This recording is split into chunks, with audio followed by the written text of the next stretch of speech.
अस्सलाम वालेकुम dear student. मैं हूं आपके साथ डॉक्टर इरफान हुसैन, और आज मैं आपके लिए लेके आया हूं जो बेस्ट इम्पोर्टेंट और 5 स्टार टॉपिक है आपका। और जो ये टॉपिक है वो टॉपिक है जो आपके इंटर और मैट्रिक क्लास से बायोलॉजी के साथ रिलेटेड है, और इंशाल्लाह आपको आगे भी बहुत काम आएगा, क्योंकि जब आप यूनिवर्सिटी में आएंगे तो आपका सब्जेक्ट होता है फिज़ोलॉजी, उसमें भी आप पढ़ेंगे। ये यूनिवर्सिटी टाइप के स्टूडेंट के लिए भी तमाम इम्पोर्टेंट टॉपिक है।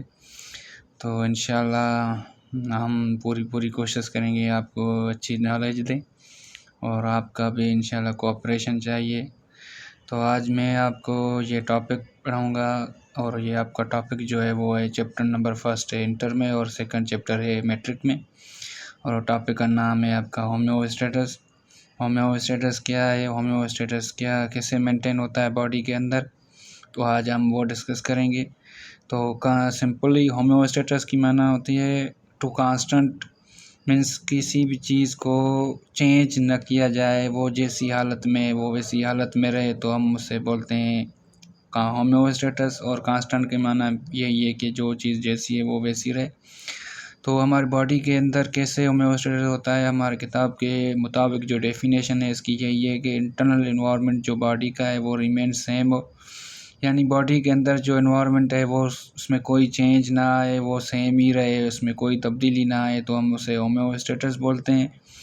और जो होम्योस्टेसिस है बॉडी में, हम इसका एग्जांपल लिया है टेम्परेचर का।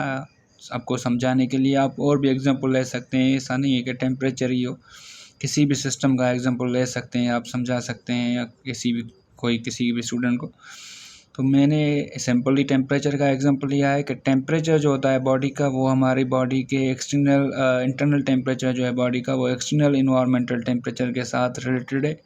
यानी जब हमारा इन्वायरमेंट का टेम्परेचर जो है एक्सटर्नल इन्वायरमेंट का वो चेंज होगा, तो हमारे बॉडी के इंटरनल इन्वायरमेंट का भी टेम्परेचर चेंज हो सकता है। जब हमारी बॉडी में नॉर्मल टेम्परेचर आपको पता है कितना है, 37 डिग्री सेंटीग्रेड है। अगर इन्वायरमेंट में 50 है, 60 है, तो हमारी बॉडी में भी चेंज आती है।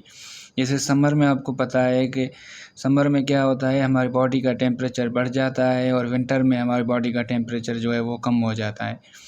तो हमारी बॉडी जो है वो पूरी तरह से कोशिश करती है कि उसे मेंटेन करे, और उसे नॉर्मल टेम्परेचर में लाने की कोशिश करती है बॉडी, क्योंकि टेम्परेचर में अगर चेंज आ गई तो हमारी बॉडी के जो फंक्शन हो रहे हैं नॉर्मल टेम्परेचर पे वो नहीं हो सकते।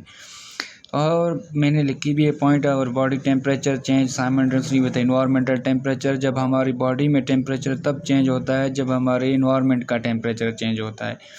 अगर इन्वायरमेंटल टेम्परेचर चेंज होगा तो तभी बॉडी का टेम्परेचर चेंज होगा हमारी का।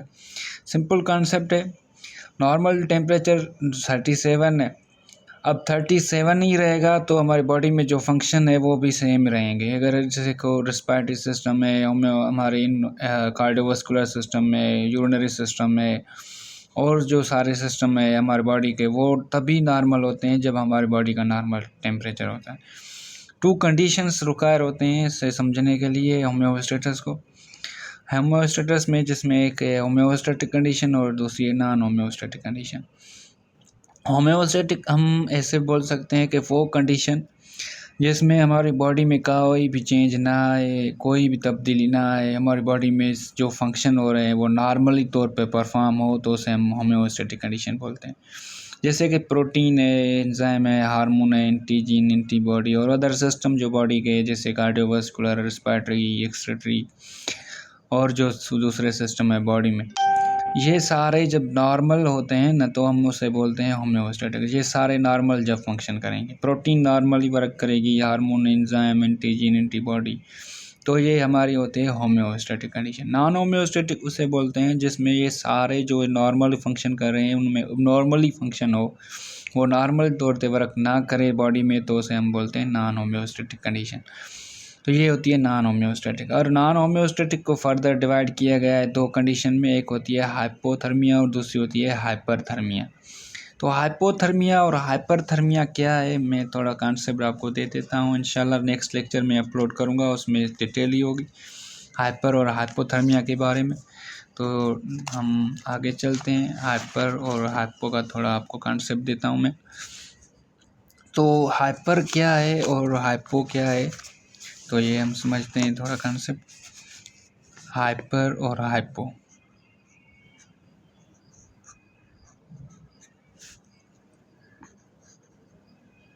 हाइपरथर्मिया। अब हाइपरथर्मिया ये कंडीशन है जिसमें बॉडी टेम्परेचर जैसे नॉर्मल 37 है ना, तो ये 37 से जब सिंपल एग्जांपल लेते हैं, सपोज 40 डिग्री सेंटीग्रेड हो जाता है। अब 40 डिग्री सेंटीग्रेड पे बॉडी जो है वो फंक्शन नहीं करती है हमारे टेम्परेचर पे, क्योंकि प्रोटीन जो मैंने लिखे हैं ना वो और एंजाइम हार्मोन ये डीनेचर हो जाते हैं। इस टेम्परेचर में हमारी प्रोटीन डीनेचर हो जाती है। जब प्रोटीन डीनेचर हो जाएगी तो प्रोटीन नॉर्मल फंक्शन नहीं करेगी बॉडी के अंदर, और प्रोटीन आपको पता है एंजाइम हार्मोन इंडिजीन ये प्रोटीन के बने हुए हैं। जब प्रोटीन बेसिक कंपोजिशन में नहीं वर्क करेगी तो ये भी सारे वर्क नहीं करेंगे नॉर्मली। तो ये वो कंडीशन है जिसमें बॉडी फंक्शन नॉर्मली तौर पे नहीं परफॉर्म करती और बॉडी का टेम्परेचर जो है वो बढ़ जाता है, तो इसे हम बोलते हैं हाइपरथर्मिया। और दूसरी होती है hypothermia. Hypo means below, hyper means above. Hypo वो कंडीशन है जिसमें बॉडी का टेम्परेचर नॉर्मल टेम्परेचर से भी क्या हो जाए, लो हो जाए। 37 है तो 37 से भी 20 डिग्री सेंटीग्रेड हो जाए। तो इसमें ये होता है कि प्रोटीन जो है वो इसमें डीनेचर भी हो जाती है और उसके साथ प्रोटीन जो है वो डिस्ट्रैक्शन की तरफ भी जाती है। हाइपरथर्मिया में प्रोटीन क्या जाती है, डिस्ट्रैक्शन तरफ, यानी अंटल ये वो कंडीशन जिसमें बंदे की डेथ हो जाती है। हाइपर में और हाइपो में क्या होती है, प्रोटीन सिर्फ डीनेचर हो जाती हैं यानी डिस्ट्रैक्शन नहीं होती, डीनेचर हो जाती हैं। डीनेचर का मीन्स ये नॉर्मली फंक्शन नहीं करते।